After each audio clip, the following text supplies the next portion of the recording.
Well, hello, all of my students. I hope you're having a fantastic day.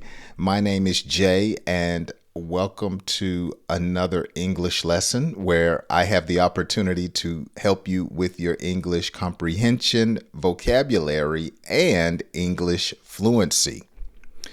Today, I have an advanced level read and repeat English lesson. Actually, this is a C-2 English lesson. So because it is advanced, I will be moving a little quickly. And let me say, today's lesson is a little lengthy as well.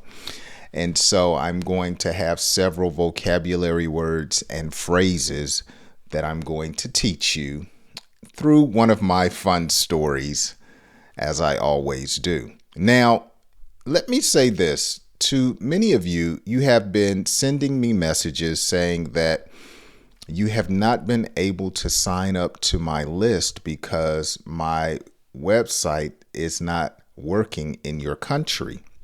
Well, hopefully by the end of the week, I've been working tirelessly to accommodate you. And so you will be able to find in the description of this lesson and future lessons a link that will work everywhere so you can get the PDFs if you so desire. I have hundreds of free lessons. The PDF lessons will now be available hopefully by the end of the week. So be sure to check that out. I also have a few quiz questions I'm going to put before you today to test your comprehension after I read today's story. So with all of that being said, I hope you're ready for a little bit of learning and laughter. Let's dive into today's story. Elijah, a proud resident of Detroit, found himself in a predicament when he noticed his car starting to rust from the salt used to combat the winter snow. Let's read and repeat. Elijah, a proud resident of Detroit, found himself in a predicament when he noticed his car starting to rust from the salt used to combat the winter snow. Excellent job. So, a resident, a proud resident, a resident. So a resident is someone who lives in a certain area, okay? I reside in America. My residence is in the state of Georgia, okay? So my residence is in America, breaking it down in the state of Georgia, where I live, where I dwell. Now notice Elijah found himself in a predicament in his city named Detroit. Detroit is a city in Michigan, and it's up north, and it gets cold in Michigan, and they have a lot of snow in Detroit. Okay, and so in order to allow people to still travel by car, they put salt on the roads to melt the snow in the wintertime. Now, it helps the roads, but unfortunately, it causes automobiles to rust. And so it can destroy cars over a period of time. Okay, so Elijah found himself in a predicament. So a predicament is a problem, okay, a difficult situation. And notice the salt used to combat the winter snow. So to combat, to fight. Oftentimes we use combat or combat when we talk about people that are in war or people that are fighting against one another. So you might say the two militaries were combating against each other. Here in this sentence, the salt is combating against the snow. Okay, they're at odds, in opposition. Okay, determined to find a solution, Elisha decided it was time to go car shopping. Let's read and repeat. Determined to find a solution. Now, this is going to be quick. Remember, this is advanced. Let's say this. Elisha decided it was time to go car shopping. Now you say it.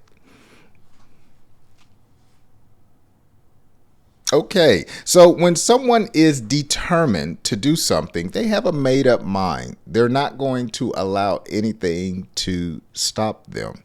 And I must say, in the car market today, you must be determined because the prices are very high. The interest rates in this country are high. So in order to find a good deal or to find a great price, one must be determined. Okay, so you must have a made up mind. I'm going to find not only the car I desire, but I'm also going to find a vehicle at a great price. And so here we call that going car shopping, or I'm looking for a new car. With a heavy heart, he bid farewell to his trusty old vehicle, knowing that it was time for an upgrade. Let's read and repeat. With a heavy heart,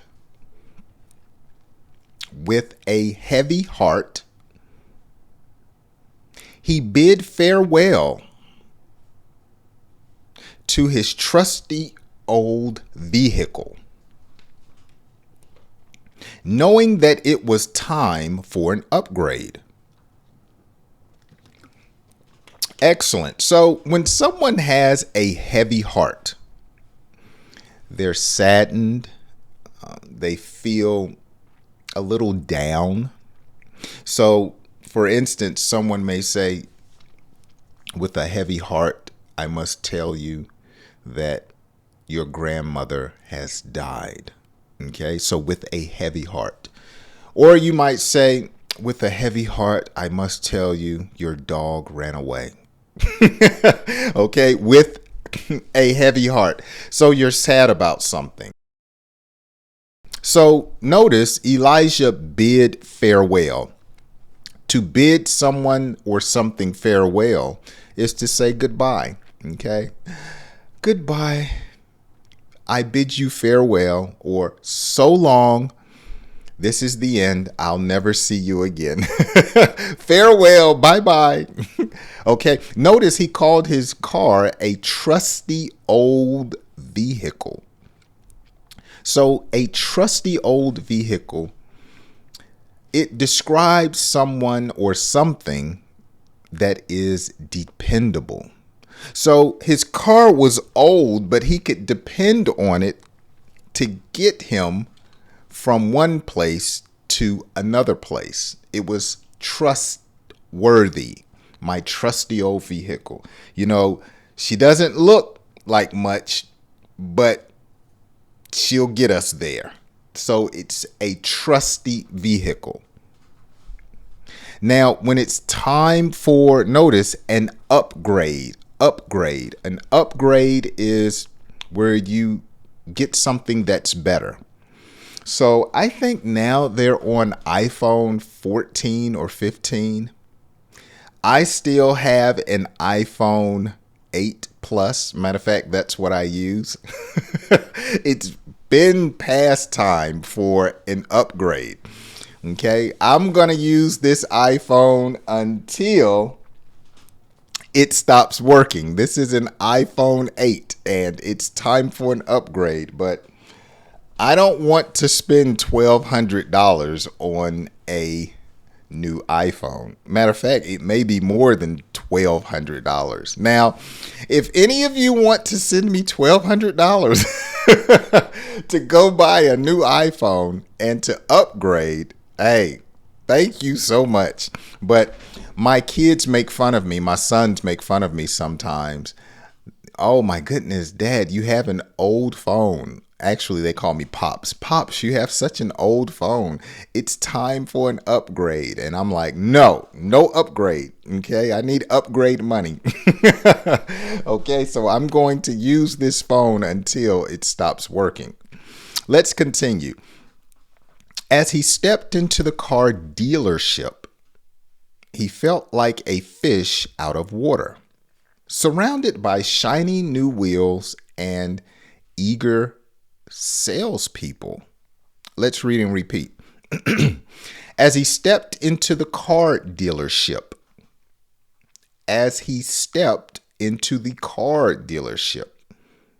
he felt like a fish out of water,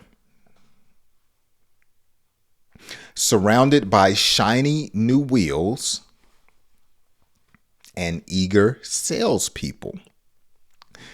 Excellent. So he stepped into the car dealership. Now, wherever you go to buy a vehicle, especially when you buy it from a company, here in America, we call that a car dealership. They deal cars. So they have several options you can choose from. And so when we go buy a car, if it's not from an individual, we call it a dealership. To feel like a fish out of water. Notice Elijah felt like a fish out of water when he got to the car dealership. So this idiom or phrase describes a person that is in an uncomfortable environment. I feel like a fish out of water. Fish need water in order to live. So being out of the water is a dangerous or an uncomfortable situation. And sometimes in life, if you're out of your comfort zone, as we say, you would feel like a fish out of water. Now notice, Elisha describes the car dealership as being surrounded by shiny new wheels, speaking of the vehicles, and eager salespeople. So salesmen are very, very excited to make a sale or sell you a car. So I could only imagine he was like fresh fish surrounded by sharks. Everyone is approaching him trying to get him to purchase a vehicle. And for some people, that's a stressful environment to be in when you constantly have salespeople pitching you. And to pitch means, in that instance, trying to get you to do certain things. And of course, a pitch in baseball is when someone throws the ball. But if I'm pitching something to you, especially a car, I may say, this is a good deal. You should really buy it at this price. I'm pitching a deal to you. Elijah's eyes widened as he gazed at the sleek black sports car on display, dreaming of the open road. Let's read and repeat. Elijah's eyes widened as he gazed at the sleek black sports car on display, dreaming of the open road. Now notice Elisha's eyes widened. He was probably like, ooh, wow. Ooh, look at that sleek black sports car. Sleek, shiny, appealing, maybe sexy and sharp, as we would say. That is a bad car, we might say. Okay, and bad meaning good. Ooh, look at that car. Ooh, oh. He was dreaming of the open road. He was imagining himself driving that vehicle down the highway. Ooh, I could see myself in it now. When I was a teenager, I can remember going into the Mercedes-Benz dealership and looking at the convertible Mercedes-Benz. Oh my goodness. At the time, man, those cars were like $80,000, $90,000. And I was dreaming and looking at myself, imagining myself just driving down the highway in that convertible Mercedes-Benz.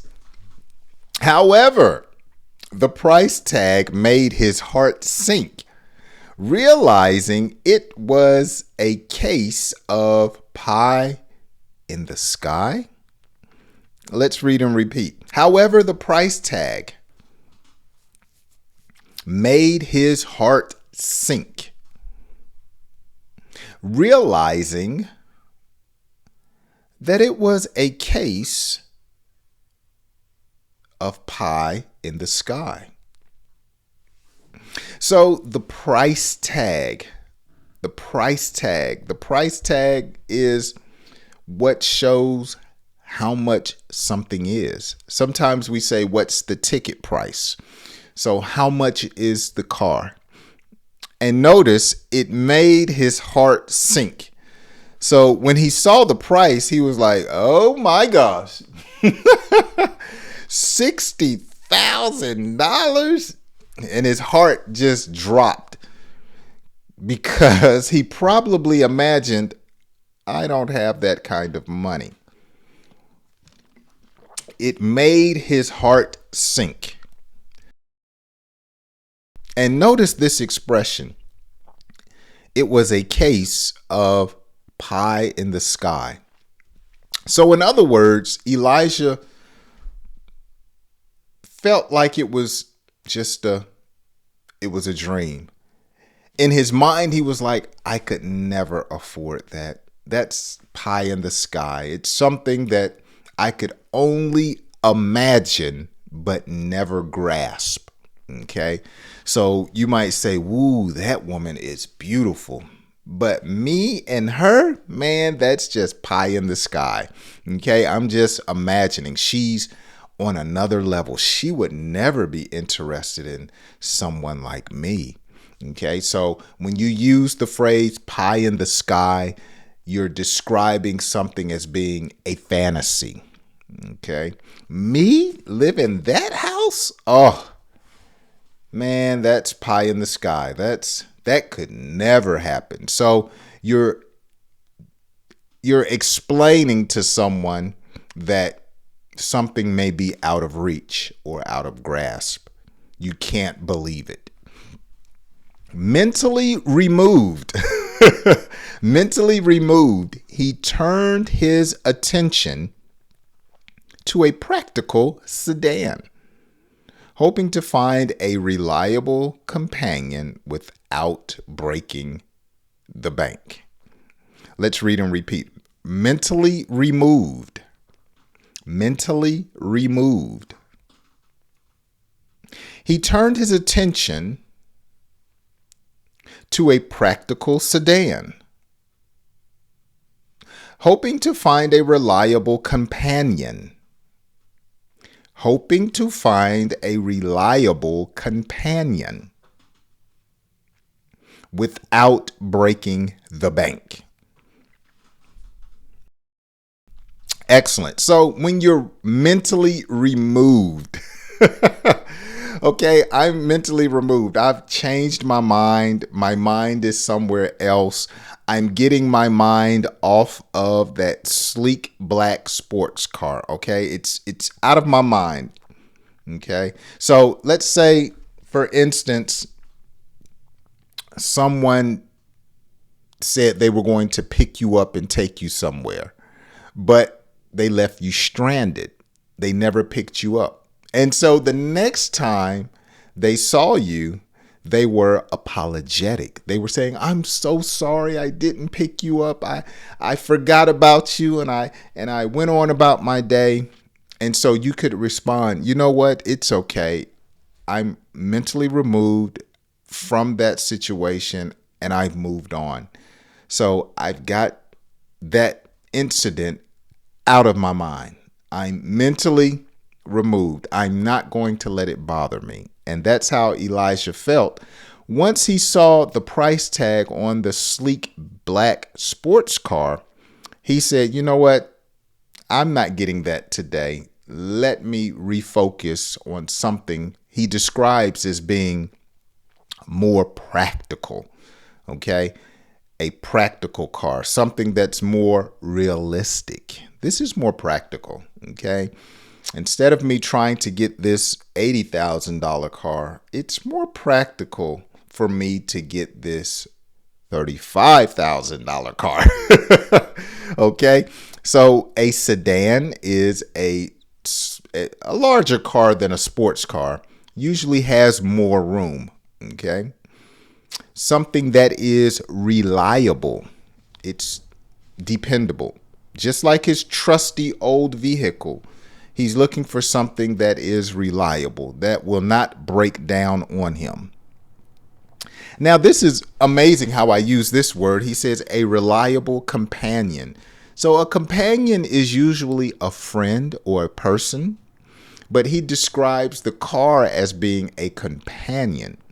So he's saying that I am going to spend a lot of time in this car, and so it's going to be a major part of my life. Okay. Sometimes we actually give vehicles names.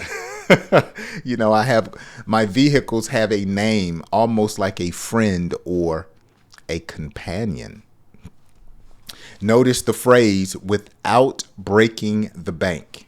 So Elijah is looking for a vehicle that is not going to be too expensive. Okay, so you might say, I would go on this vacation, but it's overpriced. I think it may break the bank, so I'll try to find a better deal. Okay, I took my wife out on a date, and man, she broke the bank. I don't have any money left.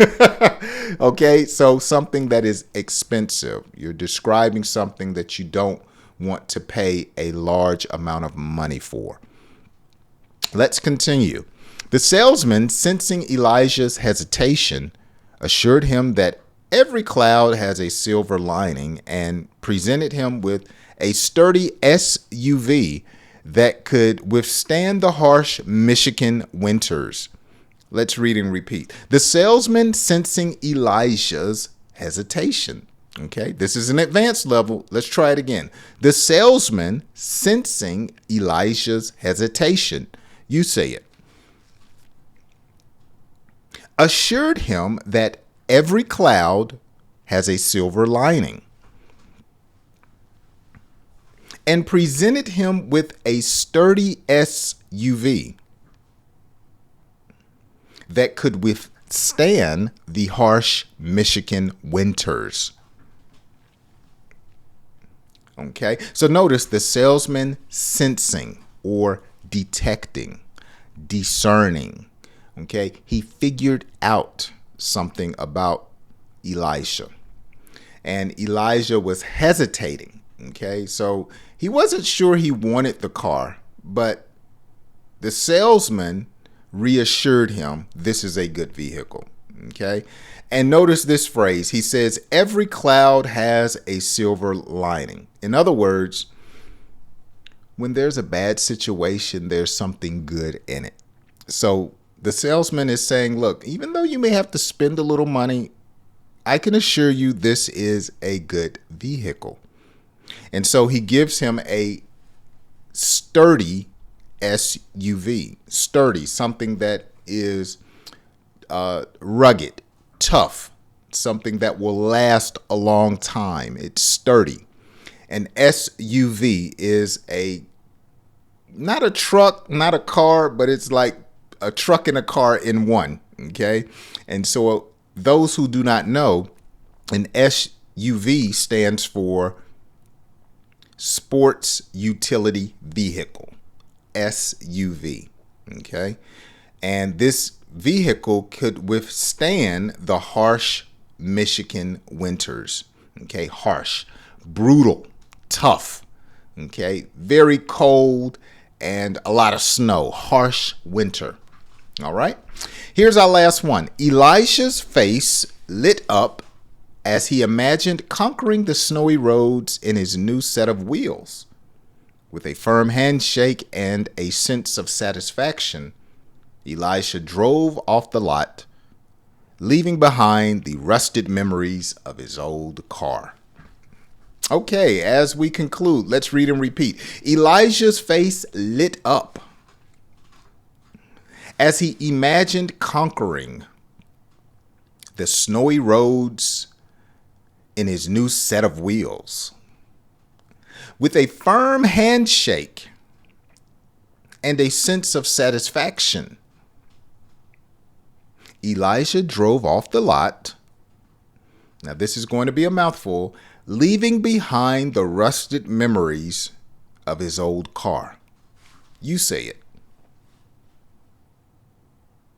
Leaving behind the rusted memories of his old car. So when it says Elisha's face lit up, he smiled. Okay? He lit up. He smiled. He grinned. Okay? Sometimes we say, man, you're grinning from ear to ear. Okay? So your smile is he was excited. I got me a new car.